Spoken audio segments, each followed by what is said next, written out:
Assalamualaikum warahmatullahi wabarakatuh. Perkenalkan, nama saya Ali Faridin Novel Aswangga dari Prodi PJKR 1B, nomor MPM 2110631070049. Sebelumnya yang terhormat Dr. Haji Ina Rahayu Purnamaningsih, MPD, selaku dosen pengampu mata kuliah Anatomi Manusia. Puji syukur kepada Allah Subhanahu wa Ta'ala, karenanya kita diberi kesehatan jasmani dan rohani.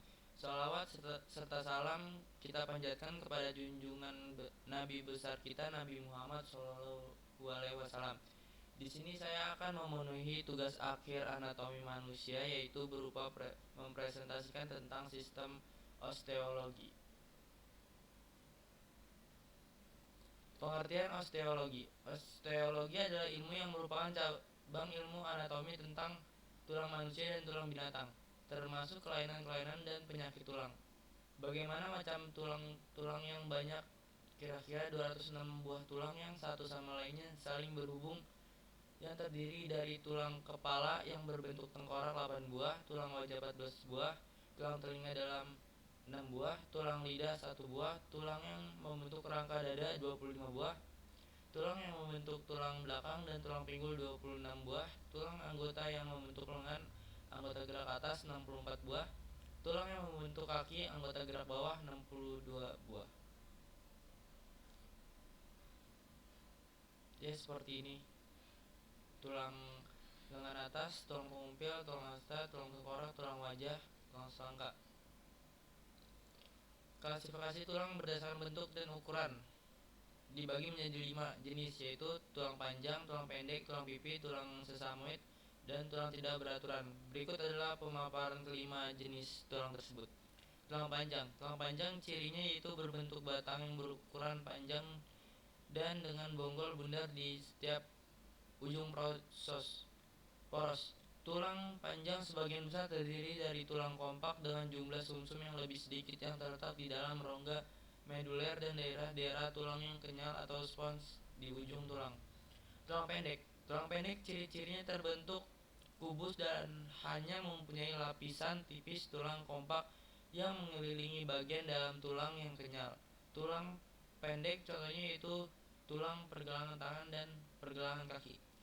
Tulang pipi. Tulang pipi berbentuk tipis dan biasanya melengkung dengan 2 lapisan tulang kompak yang menempel di atas lapisan tulang spons. Yaitu tulang pipi yaitu sebagian besar tulang tengkorak dan tulang dada.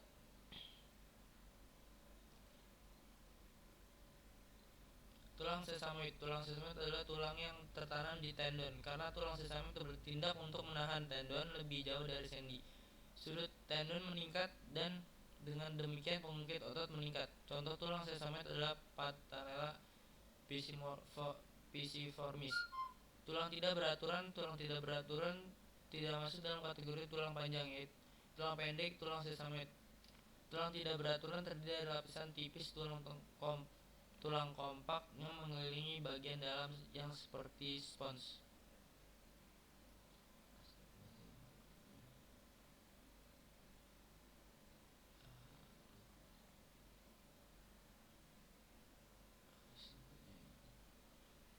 Struktur tulang secara makroskop terdiri dari 1 substantia compacta dan 2 substantia spongiosa. Pada os longus substantia compacta berada di bagian tengah dan makin ke ujung tulang menjadi semakin tipis. Pada ujung tulang terdapat substantia spongiosa yang pada pertumbuhannya memanjang tulang membentuk cavities medularis. Lapisan superficialis tulang disebut periostem dan lapisan profunda disebut endostem. Bagian tengah os longus disebut corpus. Ujung tulang berbentuk konveks atau konkav membesar membentuk persendian dengan tulang lainnya. Dari aspek pertumbuhan, bagian tengah tulang disebut diapis. Ujung tulang disebut epipis, dibentuk oleh kartilago, dan bagian di antara keduanya disebut metapis. Tempat pertumbuhan memanjang dari tulang peralihan antara kartilago menjadi oicium.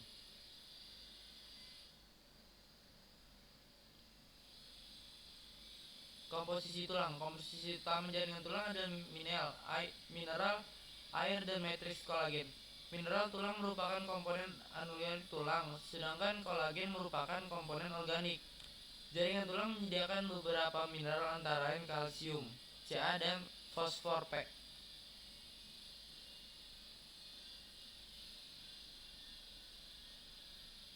Secara umum, komposisi tulang manusia terdiri dari sel-sel tulang. Sel-sel tulang berfungsi untuk mengatur metabolisme yang dapat memberikan reaksi terhadap rangsangan. Rangsangan tersebut diatur oleh reseptor sel yang terdapat pada membran sel maupun di dalam sel. Reseptor yang berada di membran sel mengikat rangsangan dari luar dan kemudian mengirimkan informasi tersebut ke dalam inti sel. Sedangkan reseptor yang berada di dalam sel dapat mengikat rangsangan seperti hormon steroid yang melewati membran sel dan masuk ke dalam sel untuk memindahkan efektor ke inti.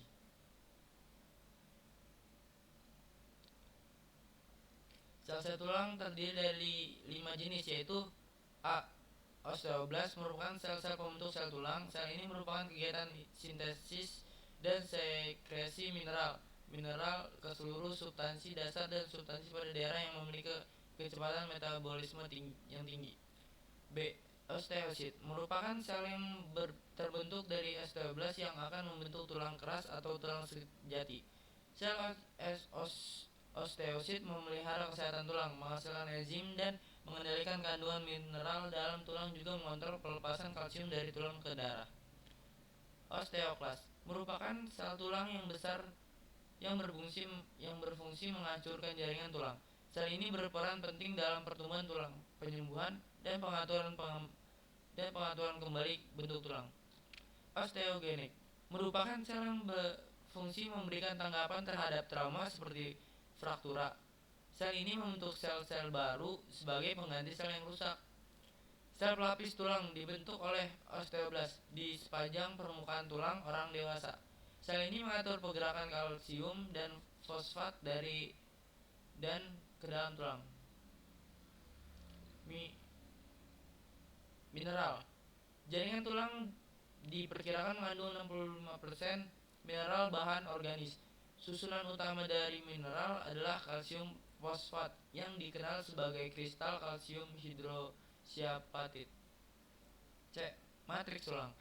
Matriks tulang merupakan bentuk organis tulang. Matriks tersusun dari serat-serat kolagen organik yang tertanam pada substansi dasar dan garam-garam anorganik tulang seperti fosfor dan kalsium.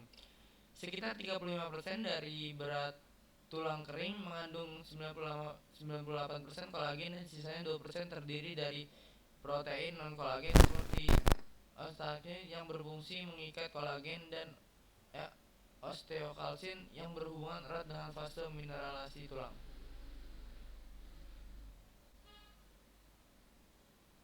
Nama-nama permukaan tulang. Tulang tengkorak. Tulang tengkorak terdiri dari tulang dahi, frontal, tulang ubun-ubun, parietal, tulang pelipis, temporal, dan tulang pembentuk wajah yaitu tulang pipi, tulang baji, tulang rahang bawah, mandibula, tulang rahang atas, maksila, tulang air mata, lakrimal, dan tulang hidung nasal. Anatomi tulang manusia. Anatomi kerangka tulang manusia dibagi menjadi 2 kelompok, yaitu aksial dan apendikular.